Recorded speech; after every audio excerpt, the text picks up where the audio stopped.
మన మైండ్ ఒక ఆయిస్టర్ లాంటి. ఆయిస్టర్ షెల్లోకి బయట నుంచి ఏమన్నా వస్తే మట్టి కానీ ఇంకేమన్నా ఆయిస్టర్కి చికాకు పుడుతుంది. ఆ ఇరిటేషన్ నుంచి బయటపడటానికి ఆయిస్టర్ ఏం చేస్తుందంటే కాల్షియం కార్బోనేట్ అనే కెమికల్ని వాటి మీదకి పంపిస్తుంది. అది చాలా గట్టి పదార్థంగా మారి కొన్ని నెలల తర్వాత, సంవత్సరాల తర్వాత ఒక ముత్యంగా మారుతుంది. నా క్వశ్చన్ ఏంటంటే, ఆయిస్టర్కి ముత్యాన్ని ప్రొడ్యూస్ చేసే కెపాసిటీ ఉన్నా కానీ బయట నుంచి ఏమన్నా వచ్చి ఇరిటేట్ చేయకపోతే ప్రొడ్యూస్ చెయ్యదు. సిమిలర్లీ ప్రతి హ్యూమన్ మైండ్కి సొల్యూషన్ క్రియేట్ చేసే కెపాసిటీ ఉంది.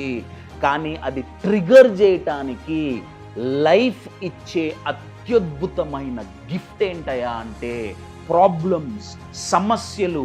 ఇవి వస్తే భయపడకండి, అవి మనల్ని ఇరిటేట్ చెయ్యొచ్చు, కానీ మనలో ఉన్న బెస్ట్ని అది బయటికి తీస్తుంది.